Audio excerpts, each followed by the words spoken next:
along, you'll know that we stood down from our initial launch attempt on Monday, and that was due to a frozen pressurization valve on the Super Heavy booster. SpaceX teams investigated the issue and determined that this valve had some moisture in it, which caused the valve to freeze up when we were loading super chilled liquid oxygen into the booster.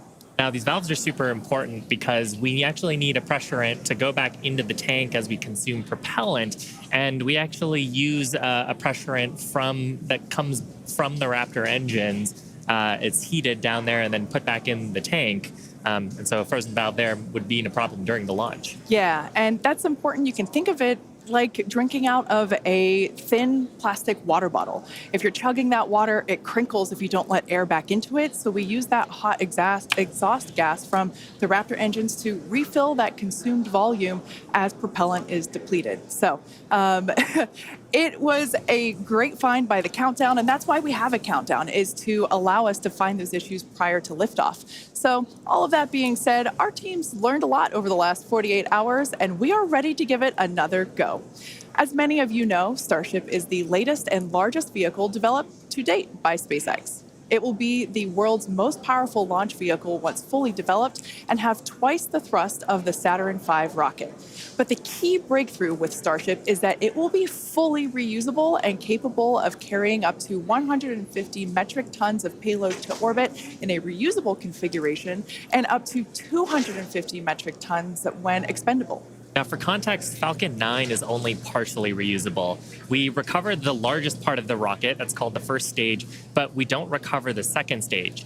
And Falcon 9's heaviest payload to date is just over 17 metric tons. So 150 to 250 metric tons on Starship is an order of magnitude greater in terms of the payload capacity. Now, for today's test, we will be the first of many as we work towards transitioning Starship from a developmental into an operational program. And the primary objective today is to gather as much data as we can around the fully integrated vehicle. Now, while we have flown the Starship spacecraft in the past, it is going to be the first attempt of Super Heavy and the first opportunity for us to validate how the two vehicles operate together. We are so excited for this. The purposes for today's flight, we will consider any data received that helps inform and improve future builds of Starship as a success. From a milestone standpoint, our main goal is to clear the pad. Every milestone beyond that is a bonus. The further we fly, the more data we can collect. Now, if it does all go well, then we'll expect the Super Heavy to light up its 33 Raptor engines at the base of the vehicle and lift off, clear the pad away down from Starbase in Starbase, Texas, and then it'll go into ascent. About 3 minutes into its ascent, we're going to expect to see Super Heavy separate from the Starship. It'll perform a flip maneuver, and then it'll execute a boost back burn, and we're going to be targeting a hard landing in the Gulf of Mexico. And while that's happening, we hope to see Starship's 6 second stage engines ignite and watch as Starship coasts for about an hour at altitudes ranging between 150 and 250 kilometers before re-entering Earth's atmosphere and make its own hard landing in the Pacific Ocean about 250-ish kilometers offshore. Now, we are not really expecting many camera views after separation. That is to say, if we even make it that far. But we do promise that whatever views we do have, we will bring them to you live. Yep. We have a couple of ground stations along the way. So if we are able to get good telemetry, assuming we make it that far into the ascent, then of course those will be available on the stream. And also worth mentioning today, like the whole just getting the vehicle off the pad is a complex endeavor. We are going to be trying to reduce complexity by attempting those hard water landings instead of trying a normal landing like you're used to on Falcon 9. Exactly. We are not attempting to recover these vehicles. So yeah, hard landings in store for both. Now, in a little bit, we'll take a closer look at the vehicle and the launch pad. But first, the teams have been doing a tremendous amount of work over the last few months. In fact, there's a great shot of our Hawthorne team up here bright and early to watch the launch. Teams have been prepping really for the last few days, especially to try to get into today's launch attempt. And here you can see a live view of the South Padre Amphitheater where both SpaceX employees, friends and family, and members of the public are gathering to watch Starship lift off. And we can see the crowds are gathering there as well. And of course, we want to give a shout out to the SpaceX team. You see them there on screen, members of our our Star Command Center. That is our Starbase Launch Control Center. Yep, those are the operators today who are going to be reviewing all the data and, of course, giving us the go, no-go poll, checking the status to try to get in today's launch attempt just around 27 minutes from now. And one thing I do want to mention, I misspoke. It's not the South Padre Amphitheater. It's the Cameron County Amphitheater. Now, the entire Starship structure on your screen is made from stainless steel. When it's stacked, it stands about 120 meters tall. It's about 9 meters around. And we have this awesome video that shows you just how big that is. You can see one of our technicians there doing some final prep work in advance of today's test. And man, there's the 120-meter monster. The person just keeps getting smaller and smaller. Now, just like Falcon 9, Starship has 2 stages, which we'll talk more about those in a minute. In addition to those 2 stages, Starship actually has a 3rd stage, which we call Stage 0. It consists of all the launch pad infrastructure built around the rocket, as you can see there on your screen, and it's truly an engineering feat in its own right. Yeah, we've got a great shot there of the various different components of it, the pad, the infrastructure, all that is required to get into filling the tanks. Now, let's talk about the Super Heavy. Its name says everything. It's super, it's heavy, it's super heavy. When it's operational, it'll be responsible for providing the power to escape that mighty gravitational pull of Earth that we've got here and take Starship into orbit. The booster itself stands about 70 meters tall and is roughly the same height as a fully integrated Falcon 9, which is just so crazy to me. But this Super Heavy booster has a diameter roughly 2.5 times that of Falcon 9, and with 33 much larger engines. We have a beautiful view here. This is one of my favorite views that we're going to get today. Those are our 33 Raptor engines at the base of the Super Heavy booster. Yep, and you can see they're in a couple of different rings here. So we've got the outer ring of 20 static engines. They're going to be providing a huge amount of thrust today to lift off the entire stack. But then we've got the 13 gimbaling engines in the middle, and they're going to be providing the tilt maneuvers and also helping to reorient the booster as it comes back later in today's flight. Yeah, and when we say gimbal, it's basically tilting or almost wiggling the engines a few degrees in either direction to allow the booster to steer itself, just as you said, Shiva. And we'll get some great shots later of actually a wiggle test that we perform ahead of liftoff, just to make sure that all of those engines are able to control their full range of control authority. One thing to note, those Raptor engines are completely designed and manufactured in-house. They are, as many of you know that have been following along, they are a reusable methane oxygen staged combustion type engine. So it's a lot of words there. And ultimately, that staged combustion means that we combust the propellant in stages that we kind of pre-combust them in a pre-burner. And by doing so, it allows the engine to be more efficient, i.e. more powerful. Yeah. Now, like Falcon 9, the Super Heavy has 4 grid fins to assist with orienting itself in its return back to Earth. We got a shot of them there beneath the Starship's aft flaps. Now, as we talked about earlier, Super Heavy is not going to be attempting a land landing today. But with this flight test, we're still trying to get as much data as we can. We're focusing on the fundamental systems and operations, so that's the liftoff portion. But we are going to try to get some data on how the fins work and for that water landing that Super Heavy is going to be making after ascent. I love that great view of the fins there. Now, Starship, or the spacecraft, is the 2nd stage, and it makes up the top portion of the vehicle. It's designed for carrying passengers and cargo to Earth orbit and beyond. It stands about 50 meters tall, which is a little taller than the Statue of Liberty. It's comprised of 6 Raptor engines, 3 sea level and 3 vacuum engines, which are optimized to operate in the vacuum of space. And they provide a maximum of 258,000 tons of thrust in vacuum. Spacecraft is also outfitted with 4 flaps to help aerodynamically control the vehicle's attitude, which you can see those 2 forward flaps there on your screen now. So they help control the vehicle's attitude during atmospheric flight and enable precise landing at the intended location. Now, one thing we got to mention, the heat shields. They are iconic. Starship is wrapped in a heat shield, which is composed of 18,000 hexagonal ceramic tiles designed to insulate the vehicle during that atmospheric entry. And that's really important because the temperatures can be as high as 2,600 degrees Fahrenheit. The hex-shaped tiles, like the ones that Shiva and I have, roughly make up about 2/3 of the vehicle. We can see that we have some different shapes. Mine is slightly curved. As you can imagine, it sits on the curved portions of the Starship vehicle. Now, the one that I've got is a hexagonal tile that's more flat, and it's really used for the flatter structures on the vehicle. And we need a heat shield because when you're coming back in from re-entry, we're going supersonic, we're compressing all the air ahead of us. That ends up causing a lot of heating along the surface, and without a heat shield, that would go straight into the structure. Yeah, one thing that's amazing to me, especially when I first picked up one of these heat shield tiles, is that they're so light. They almost feel like they're made out of foam. They're that light, and they kind of sound like it too. And one thing that we do want to mention, in order to reject the maximum amount of heat during that entry, like Shiva was just saying, they're black, and that's because black helps reject that heat that is building up on the exterior of the heat shield. Now, Starship is designed for vertical takeoff and landing as opposed to taking off and landing like an airplane, and that's because that's really important because we don't have runways on the moon or Mars. Fortunately, at those destinations, the gravity is not as high as it is here on Earth. On Mars, the gravity is just 1/3 of what it is here on Earth, and on the moon, it's just a sixth. So in both of those cases, Starship, with just its engines, can take off without needing the super heavy booster like we do need here on planet Earth.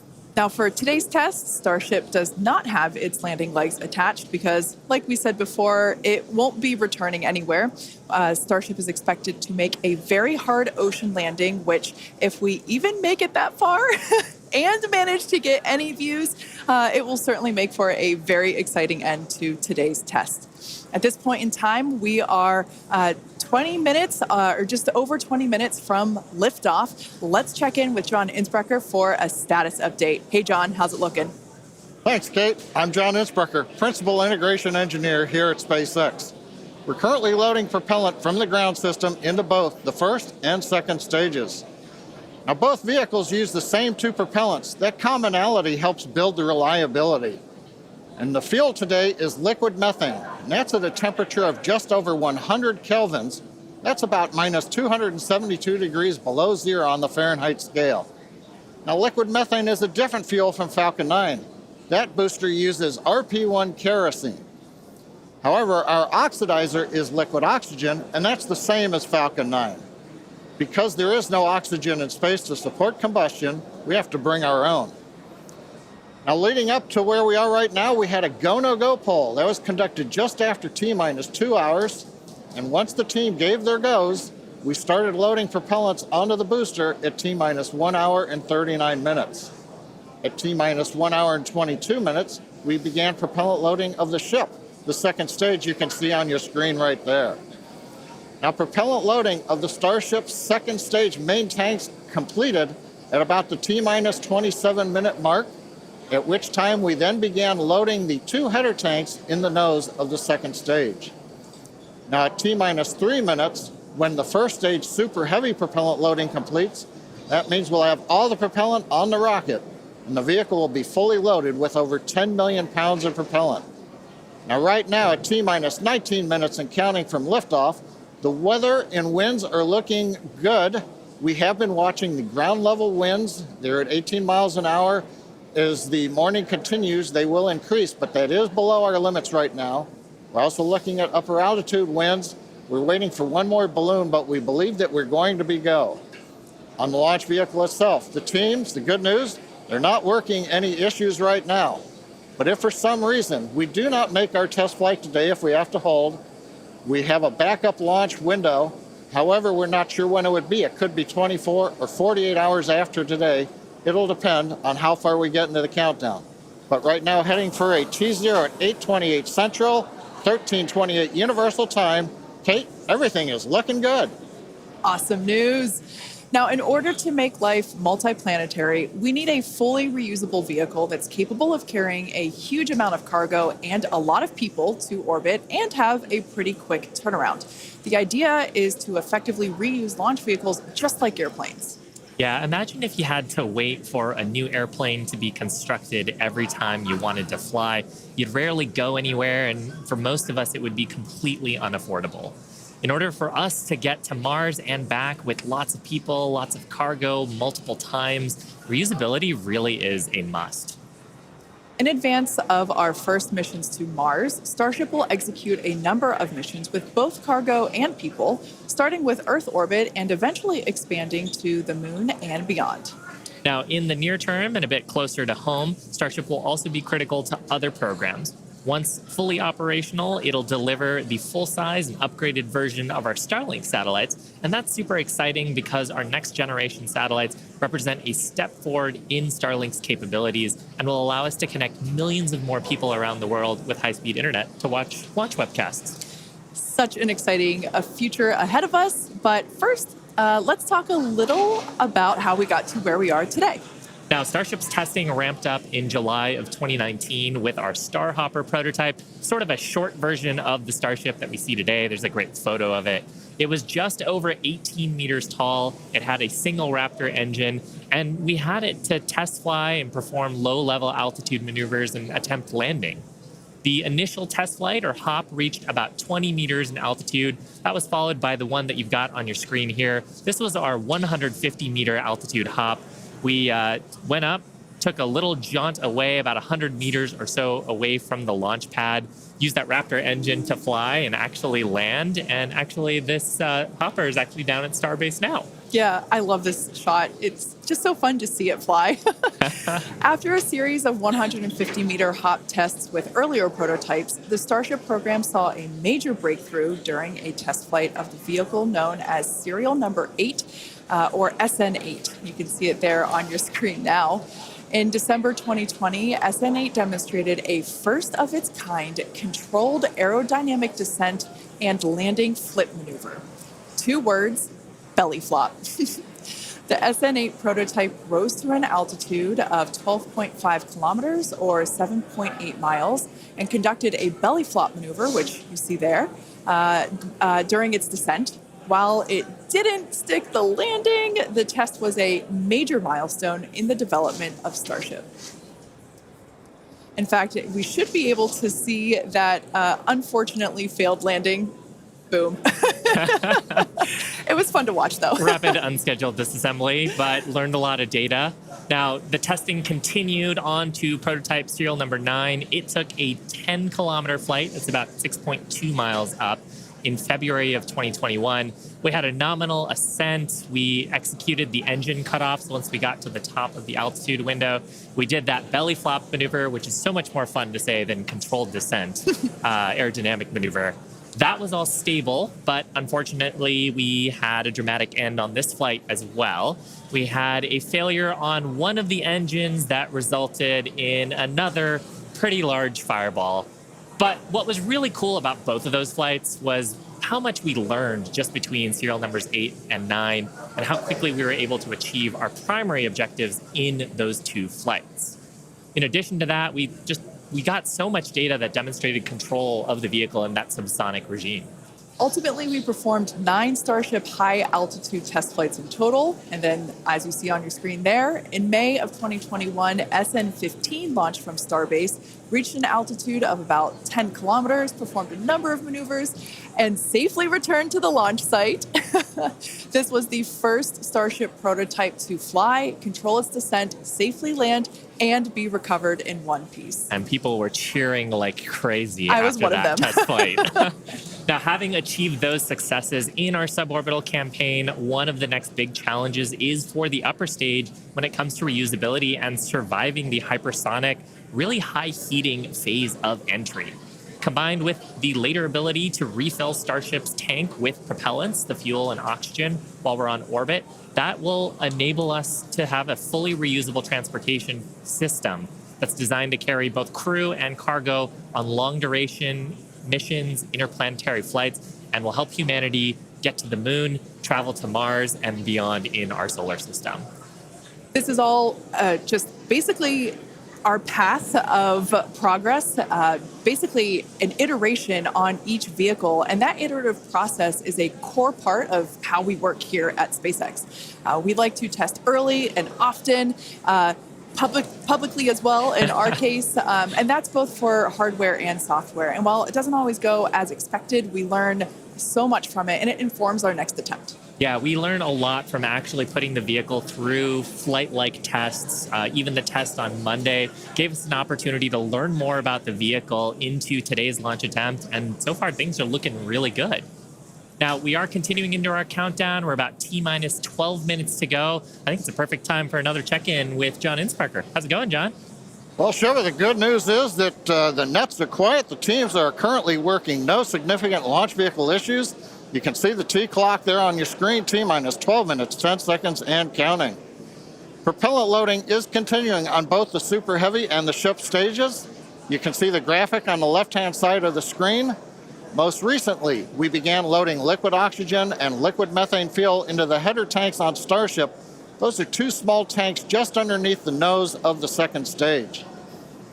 Now that started at T-minus 27 minutes. That'll be wrapping up at about T-minus 9 minutes. Now the Starship second stage main fuel and LOX tanks are loaded for flight right now. The Super Heavy first stage booster propellant loading is continuing, and that'll go till about T-minus 3 minutes. We're underway with engine chill as we get ready for T0, and we're also configuring the launch pad for liftoff. The booster hold downs have been unlatched. They'll be ready to retract at liftoff, and the second stage quick disconnect is beginning its configuration for release. The methane and liquid oxygen propellants currently going to the second stage go through that quick disconnect. That's that arm that reaches out from the tower to the base of the second stage. The SpaceX team continues to check in with the Coast Guard. Good news is we've not heard any reports of boats in the safety perimeter as the launch vehicle heads out over the Gulf of Mexico. So right now, T-minus 10 minutes, 40 seconds, and counting. Everything continues to go well for an on-time launch. Now, today's test flight is taking place out of our Starbase facility in South Texas, and that test site has gone through a huge amount of development over the last couple of years. One thing I want to point out, this is a great view from our drone. Not only can we see the pad, but in the fog, kind of in the distance, in the background and to the left of the pad, you can actually see our production facility, which is the other part of Starbase in addition to the launch pad. Of course, as part of rapidly iterating with our test program, we're also rapidly iterating on our production system to produce Starships and Super Heavies. Last year, the Starbase team produced 4 Starship Super Heavy boosters and 5 Starships, along with their 200th Raptor 2 engine, and they're only scaling up from there, Kate. Yeah, it's incredible to think that for 2023, production has 5 boosters and 8 Starships going. So it's incredible. And it's important to have that system fill in basically the manufacturing line so that we have product ready to go as soon as we're done with this test. Yeah, exactly. And ultimately, I mean, we talked about how Starship is an order of magnitude more payload to orbit. But if you're going to go set up a base on the moon or Mars, you're going to need thousands of metric tons of propellants. And so you're going to need a fleet of vehicles that's capable of doing that. Yeah, one thing to note, Starbase directly employs more than 1,800 employees. It's the largest employer in the area, in fact. And we're very thankful to Cameron County for being so supportive. This is a view from the Cameron County Amphitheater. And there's a crowd there, and you could tell by the energy here in Hawthorne as well that everyone's getting really exciting. I feel my own heart rate going up and up. I know. It must be really, really exciting to go see this. And I mean, just the sheer amount of power on Starship, you're going to feel it down there when this thing lifts off from the pad. We've actually got a great shot here of the natural surroundings around the pad. Oddly enough, most of the pads end up being around sort of wild locations like this. But coming up on T-minus 8 minutes, I think it's another good time for check-in with John. Thank you, Shiva. T-minus just over 8 minutes to the first test flight of Starship. Currently, we are pressurizing second stage. We are also closing out liquid oxygen and fuel header loads on the second stage. We're also getting ready for propellant load tank pressurization on the first stage. In fact, we are just now closing out header tank load on the second stage. Now with the header tanks loaded and closed out, that means we're down to just the first stage to finish loading. That'll finish about T-minus 3 minutes. And at that point, when both stages are loaded, we will have the 10 million pounds of liquid propellant on board. Now in the next few minutes, the guidance system will begin its final alignment for flight during a quiet period when the rocket's not doing anything. The automated flight termination system will be armed, and a final TVC checkout will be performed. Those are the engine wiggles, and hopefully we'll be able to see that with the cameras underneath the vehicle and maybe even the second stage engines. And there's a view looking underneath the Super Heavy first stage with the 33 Raptor engines. Now a reminder as we continue counting down, if we do need to hold, the point where we hold the clock would be at T-minus 40 seconds. We can pause there. Typically in the past, if we need a little bit more time to finish final checkouts or do some pressurization of the onboard storage tanks, that's where we would hold. But currently we're not hearing a need to hold, so at 6 minutes, 27 seconds, everything looks good. And of course, Kate, Shiva, as we get close, we're going to get into the engine ignition sequence of 33 Raptors, and that's going to be something new for everybody. I cannot wait for that moment. So for those of you that are familiar with how we launch Falcon 9 rockets, you probably know that we light all 9 of those first stage Merlin 1D engines all at once. It's pretty different than what we do, or what we're attempting to do today. We're actually going to be igniting those 33 engines in banks or clusters, and that sequence starts at T-minus 6 seconds. Yeah, and the ignition sequence is a little bit different, both in terms of the timing and also the ignition method. So on Falcon 9, we use a chemical called T-Tab. It's a pyrophoric material, so that means when you mix the two together, it produces a flame that kicks off that green characteristic spark on Falcon 9 missions. But actually on Starship, we use electrical ignition systems. Many of those are integrated on the ground system here. And the electrical ignition, we start lighting the banks at T-minus 6 seconds, and then over the next 4 seconds, the 3 sets of banks will ignite and eventually bring the booster up to a thrust to weight greater than 1 and hopefully ascent. Super exciting. Like we said, pretty different from our Falcon 9 launches, and so this will be the first time that any of us have gotten to see this type of integrated test flight with both the Starship and the Super Heavy booster. Everyone's cheering as we get into T-minus 5 minutes.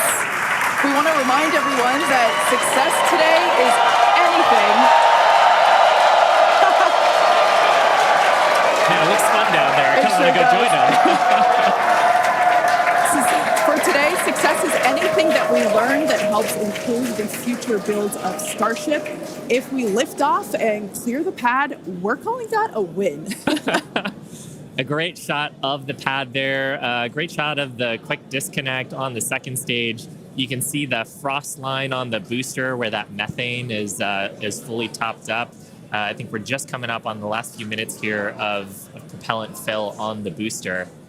Now that quick disconnect is going to separate away as we actually get into the ignition sequence, but it's providing electrical connections now and also providing the propellants that we're loading into the vehicle. Yeah. We're just now under 4 minutes until liftoff of the Starship flight test.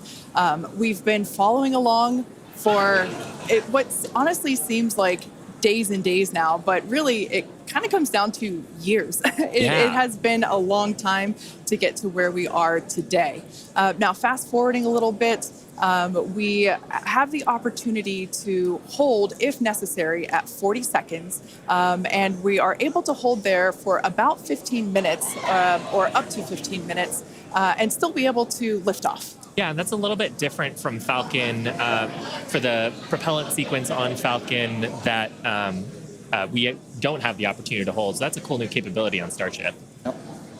Right now, T-minus 3 minutes, 10 seconds and counting. We got some great views from the drone. It's nice that the fog is slowly lifting. We get some of the blue skies, hopefully good views. What we're waiting for right now is closeout of propellant loading on the first stage. That should be wrapping up here shortly. In fact, it looks like fuel fill and drain valves are coming closed. That means first stage is fully loaded, second stage fully loaded, and that 10 million pounds of propellant on board the Starship launch vehicle. I want to take a quick moment to say that the crowd energy here is electric. I feel like it's Falcon Heavy test demo all over again. And hopefully you'll hear us as we get into the plus count. But right now, next activity is coming up. The flight termination system arms at T-minus 2 minutes. Thrust vector control checkouts at T-minus 2 minutes. And then after that, major activity will be the T-minus 40-second gate. There's a view looking up at the 33 Raptor engines. There are 20 engines in a circle on the outside, and as Shiva said earlier, 13 engines on the center. Those are the ones that gimbal and steer the vehicle.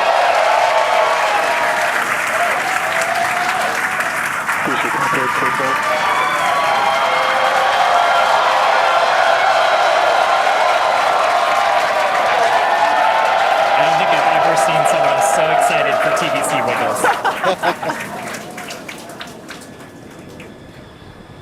Love this view. These are the 33 Raptor engines at the base of the Super Heavy booster. I think we can see those wiggles now. We're currently inside 90 seconds. Next major activity, T-minus 40 seconds. That is a gate, a decision point. We're waiting. Possibility the propulsion team may need a few minutes. Flight termination system is armed for flight. We're getting ready for T-minus 1 minute and counting. No, T-minus 1 minute and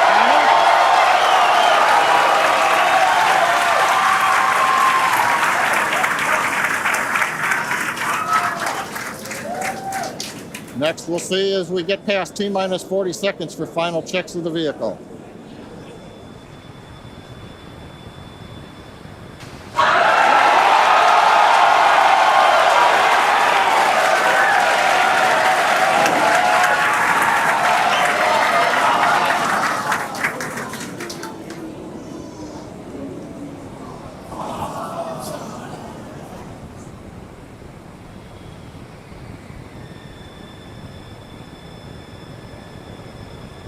Okay, you can see the clock is recycled. Flight director has called a hold. We are recycling. For the moment, we'll see where they move the clock back to. They could hold at T-minus 40 seconds. They could go to an earlier point. Give us a minute to listen into the nets, and we'll see if we can get you more information to share.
John Innsbrucker again here at the Hawthorne webcast desk. We're holding a T-minus 40 seconds.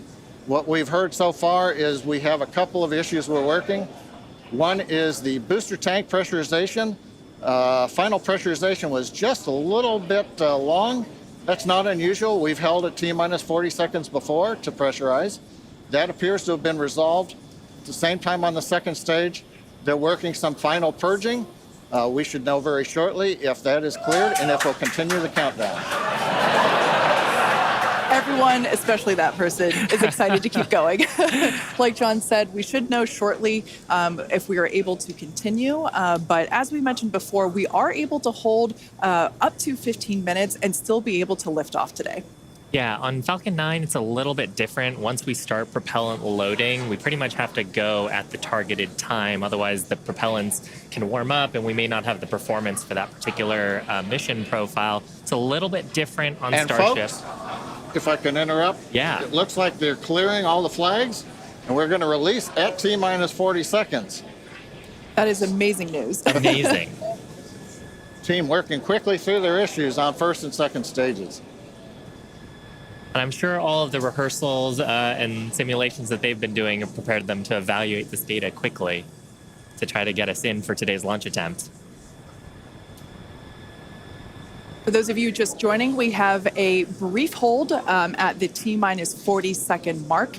The team is resolving one issue with the bleed purge on the stage 2 Raptors. Like John just said, the teams are quickly working that, and it looks like the flags are being cleared as we speak. So we should be able to resume the launch countdown any moment now.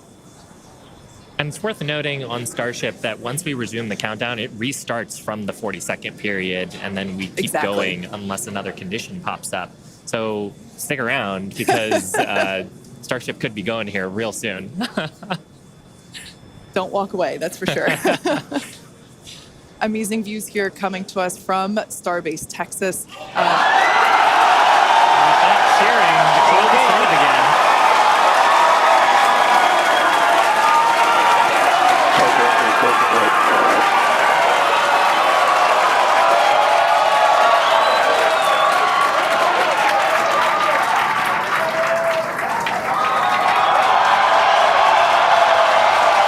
T-minus 15 seconds.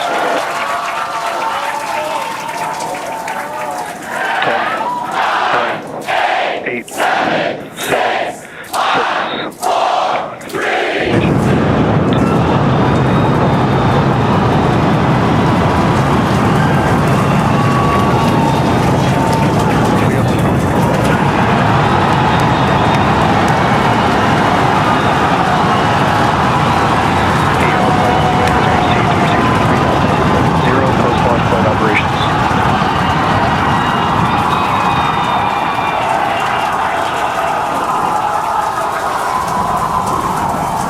Booster chamber pressure is nominal.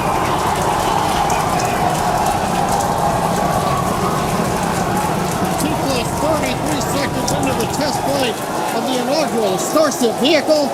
Tower cleared, we're into pitch over. Propulsion reports first stage engines nominal.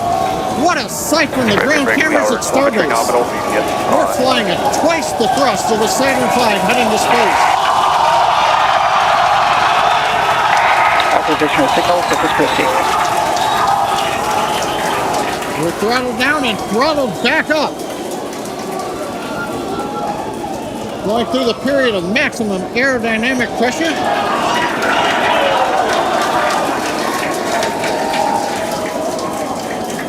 As the velocity increases, the density of the atmosphere is decreasing. Max Q. Lessening stress on the vehicle. The call out, max Q now.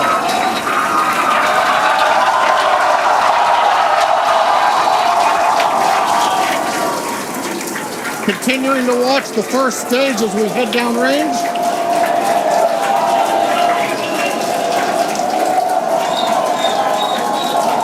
A 100 seconds into flight.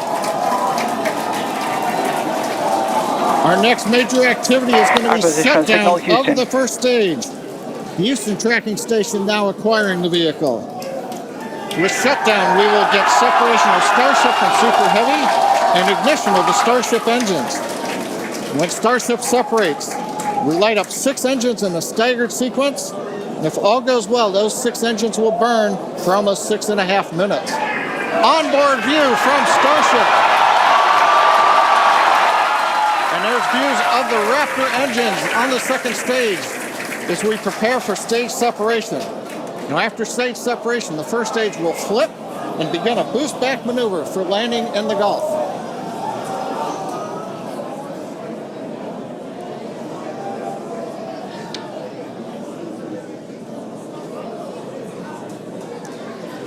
Continuing to fly, 2 minutes 40 seconds. Let's get ready for main engine cutoff. Booster engine cutoff. Beginning the flip for stage separation.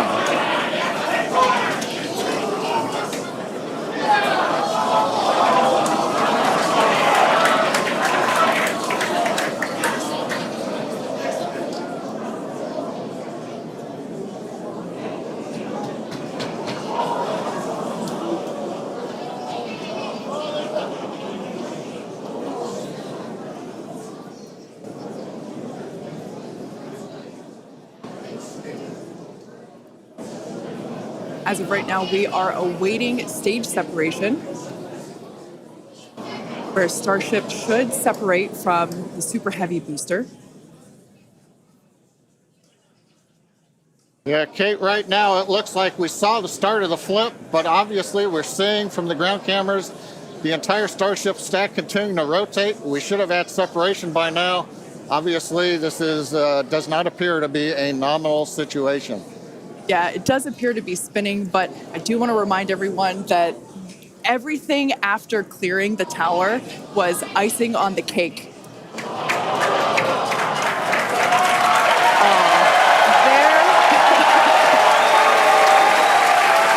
As you saw, as we promised, an exciting end to the Starship inaugural integrated test flight.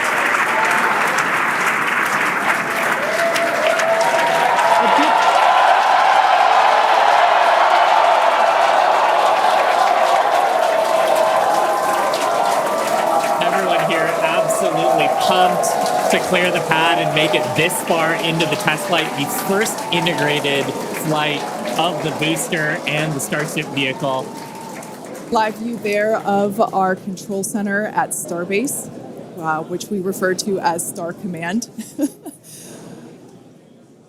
As we said before, obviously we wanted to make it all the way through, but to get this far, honestly, is amazing. Well, if you're just joining us, Starship just experienced what we call a rapid unscheduled disassembly, or a RUD, during ascent. But now this was a development test. This is the first test flight of Starship, and the goal was to gather the data, and as we said, clear the pad and get ready to go again. So you never know exactly what's going to happen, but as we promised, excitement is guaranteed. And Starship gave us a rather spectacular end to what was truly an incredible test thus far. Now, as we mentioned at the start of today's program, any and all the data that we collected during the test is going to help us with further development of Starship, and it's going to improve the vehicle's reliability as SpaceX seeks to make life multiplanetary. It's really worth noting that the flight path was designed to be over water and all the air and sea space. Along with that flight path and those surrounding areas were cleared in advance of the test. And of course, we're going to be coordinating with local authorities for the recovery operations. But honestly, what an exciting morning. Oh my gosh. We had a successful liftoff from Starbase, Texas at 8:28 a.m. Central Time. We cleared the tower, which honestly was our only hope. We cleared the tower, and all the data that we collected all the way through all those Raptor, those 33, although I think we saw that 3 Raptor engines were out. But we got all that data, and we got so far as to hoping to see the Starship, the second stage, separate from the first stage, the Super Heavy booster. And unfortunately, we didn't make that happen, but that's okay. It was the first integrated launch, and honestly, today was amazing. Absolutely incredible day. We made it through a number of those initial test objectives with getting booster ascent, getting all the way through the countdown, working some issues at the end. Like, totally really fantastic day. Got through the gate at T-minus 40 seconds on the second try. everything released, the hold downs, the quick disconnect arms, everything moves out of the way. And then we got the vehicle off of the pad, through max Q, all the way up to stage separation, even starting into the prep for stage sep. And then, as we say, a lot of excitement. Yep. Honestly, my face has had a smile on it since liftoff, and now my face hurts. Now, since we don't have any insights on the cause of our rapid unscheduled disassembly at this point, we're going to end our webcast here. Teams will continue to review the data and work toward our next flight test. But before we go, a big congrats to the entire SpaceX team on an exciting first integrated flight test of Starship. And of course, a shout out to our viewers. We appreciate you joining us. And as always, we thank you for your interest in Starship, SpaceX, and your ongoing support. Till next time.